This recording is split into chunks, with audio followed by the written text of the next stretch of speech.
جب بھی انسان سمجھتا ہے کہ وہ اپنے مستقبل کو خود بہتر طریقے سے کنٹرول کر سکتا ہے اور سوچتا ہے کہ آنے والی نسلوں کے لیے کیا بہتر ہے، تو اسلام ہمیں ایک بنیادی حقیقت یاد دلاتا ہے: رزق کا مالک اللہ ہے۔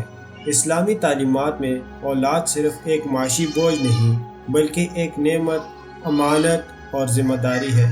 اور کبھی کبھی تاریخ ہمیں ایسے واقعات دکھاتی ہے جہاں انسان نے مسئلے کا حل نکالا، لیکن وقت گزرنے کے بعد وہی حل ایک نئے مسئلے میں تبدیل ہو گیا۔ ایسی ہی ایک مثال چین کی ون چائلڈ پالیسی ہے۔ 1970 کی دہائی کے آخر میں چین کی آبادی بہت تیزی سے بڑھ رہی تھی۔ چینی حکومت کو خدشہ تھا کہ اگر آبادی اسی رفتار سے بڑھتی رہی، ملکی وسائل پر شدید دباؤ بڑھ سکتا ہے۔ چنانچہ 1979 کو چین نے ون چائلڈ پالیسی نافذ کی۔ ان کا مقصد تھا کم بچے، کم آبادی میں اضافہ اور زیادہ وسائل ہوں۔ اس پالیسی کے تحت ہر خاندان کو ایک ہی بچے تک محدود رکھنے کی کوشش کی گئی۔ اس طرح چین میں کئی خاندانوں کے لیے ایک بچہ ہی معمول بن گیا۔ حکومت آبادی میں اضافے کو روکنے میں تو کامیاب ہو گئی، لیکن آبادی صرف آج کے اعداد و شمار کا نام نہیں۔ آج کا پیدا ہونے والا بچہ کل کا نوجوان، اور کل کا نوجوان پرسوں ملک کے افرادی قوت بنتا ہے۔ اور اس میں ایک اہم مسئلہ اور بھی تھا۔ چینی معاشرے کے بعض حصوں میں بیٹے کو ترجیح دینے کا رجحان پہلے سے موجود تھا۔ جب خاندان کے بچوں کی تعداد محدود ہوئی تو اکثر خاندانوں میں بیٹے کی خواہش مزید اہم ہو گئی، تو بعض خاندان والے لڑکی پیدا ہونے سے پہلے ابارشن کروا لیتے، اور کچھ ڈاکومنٹڈ کیس میں حکومت کی طرف سے بھی ابارشن کروایا جاتا، کیونکہ فیملی لمٹ ایک بچے کی ہوتی۔ نتیجتاً لڑکوں اور لڑکیوں کی پیدائش کے تناسب میں غیر معمولی فرق پیدا ہو گیا، اور یہ فرق مستقبل میں چین کے لیے ایک الگ آبادیاتی مسئلہ بن گیا۔ پھر وقت بدل گیا، کئی دہائیاں گزر گئی، اور چین کے سامنے وہ مسئلہ آ گیا جس کا شاید ابتدا میں اندازہ نہیں تھا۔ اب بچے بہت کم ہو گئے تھے، بلکہ نوجوان بھی بہت کم ہو گئے تھے۔ دوسری طرف بزرگ آبادی بڑھ رہی تھی۔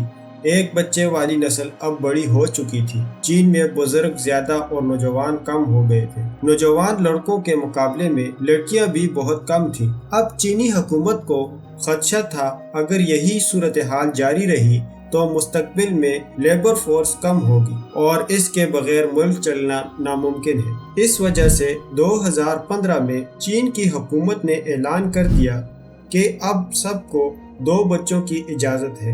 یہ پالیسی 1 جنوری 2016 سے نافذ ہو گئی۔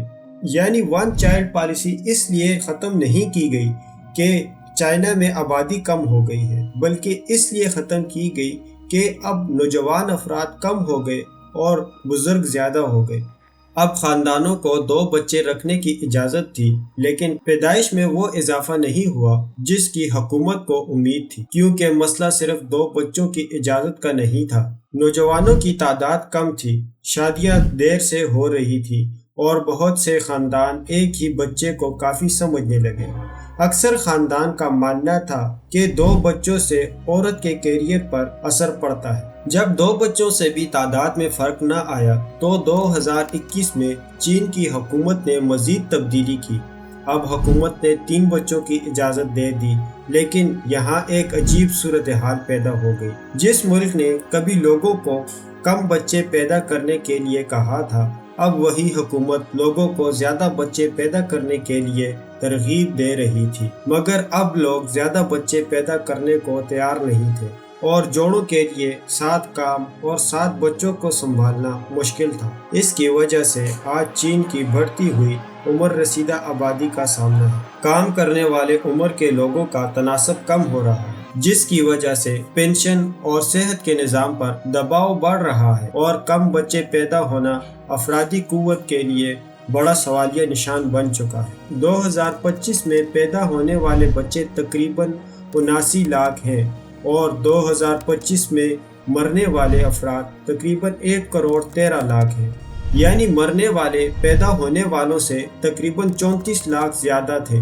اس طرح ایک سال میں چین کی 33 لاکھ آبادی کم ہو گئی، اور تازہ اعداد و شمار کے مطابق چین میں 60 سال یا اس سے زیادہ کے عمر کے لوگ 23% اور 40 سال یا اس سے زیادہ کے لوگ 52% ہیں، جبکہ نوجوان 48% ہیں۔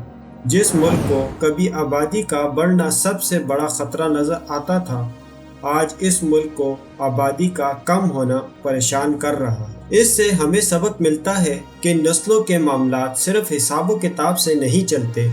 اللہ بہتر جانتا ہے کہ کس وقت کس چیز میں کتنی حکمت رکھی گئی ہے۔ اسی کے ساتھ ہمیں اجازت دیں اور ملتے ہیں اگلی ویڈیو میں، اور اگر ویڈیو پسند آئی ہو تو لائک کریں، شیئر کریں اور سبسکرائب کریں۔ اللہ حافظ۔